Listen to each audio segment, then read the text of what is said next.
Good morning, students. Today we will study this one more exercise set for the use of prepositions. Prepositions के use के संबंध में एक यह exercise है जिसको हम लोग डिस्कस करेंगे. ठीक है, तो ये क्या है? This is a practice set for the use of prepositions. So there are some questions we will discuss one by one. First question number 1. The teacher taught to the students like his own children, no error.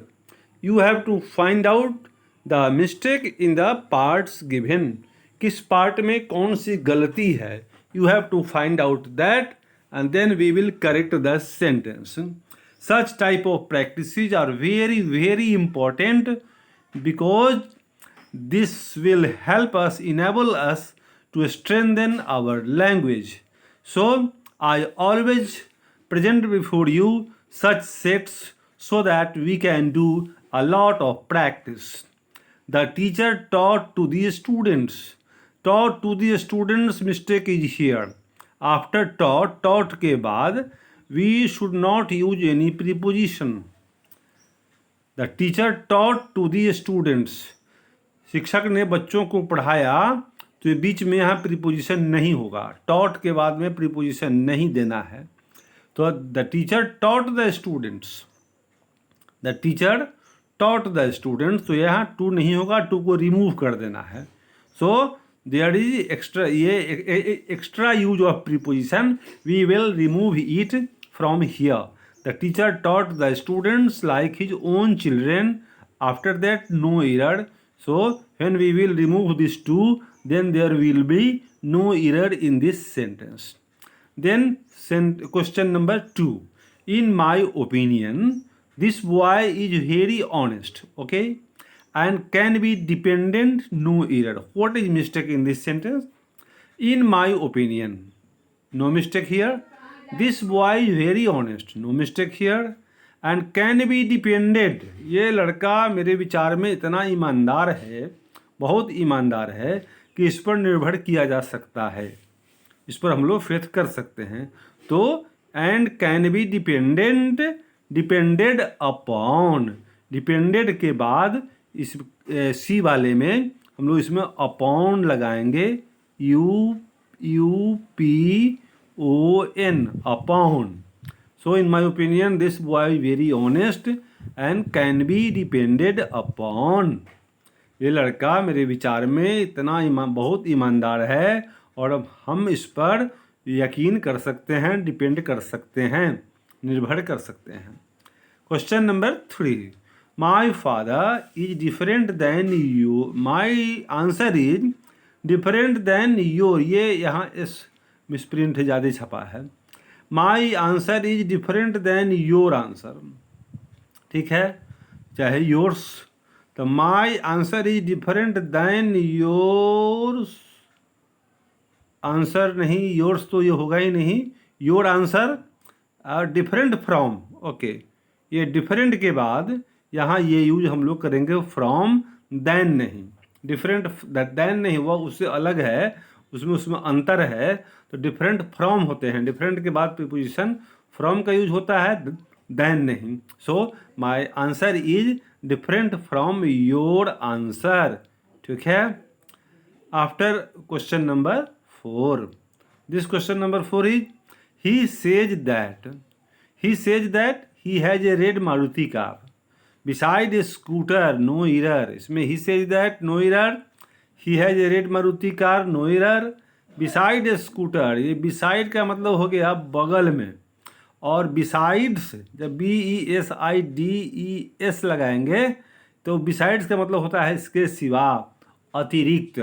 तो उसको Maruti car के अतिरिक्त के अलावा एक scooter भी है. तो यहाँ besides, ये BESIDE, बिसाइड का मतलब हुआ बगल में. ठीक है ना, रोड के किनारे खड़ा है तो वो होगा बिसाइड द रोड. और यहाँ है कि बिसाइड है तो बिसाइड्स कर देंगे, मतलब हो गया इसके सिवाय, इसके अतिरिक्त, इससे ज़्यादा. तो मारुति कार भी है और उसको एक स्कूटर भी है, तो बिसाइड्स BESIDES ये preposition. After that, question number 5. My father forbade me not to go through the contents of his letter. No error.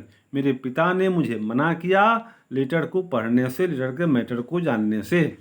तो ये फॉरबेड का मतलब होता है मना किया.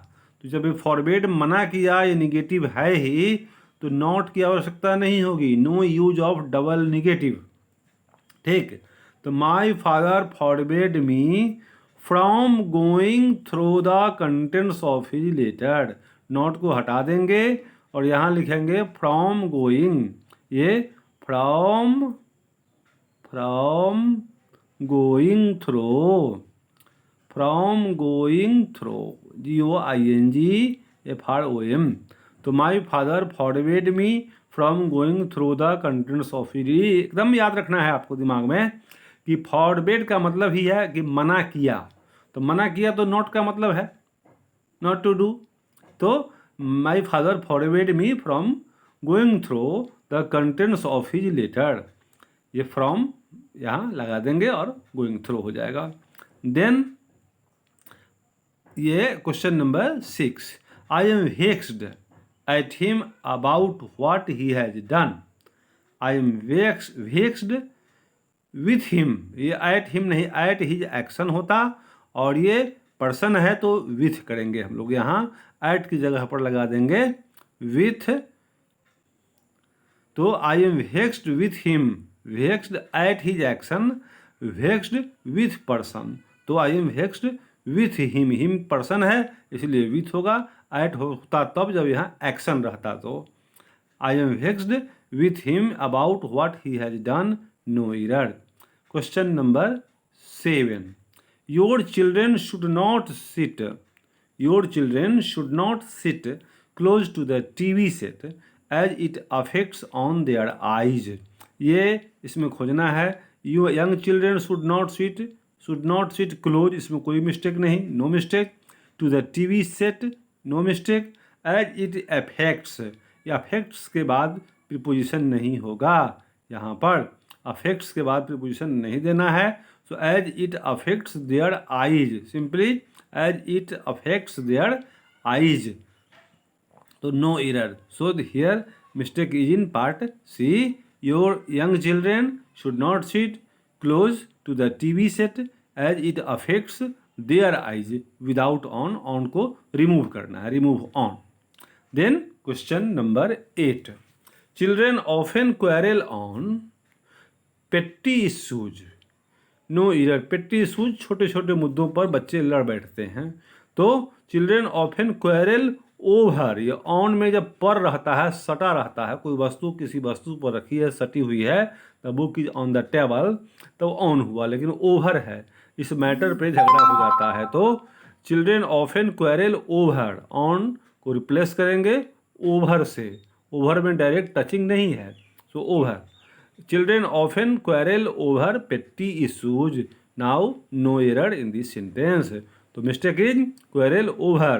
Quarrel over ये correct हो गया. Quarrel on ये wrong है. Then question number 9. Our mathematics teacher often emphasizes on the need for a lot of practice. No error. Our mathematics teacher often emphasizes over again this problem.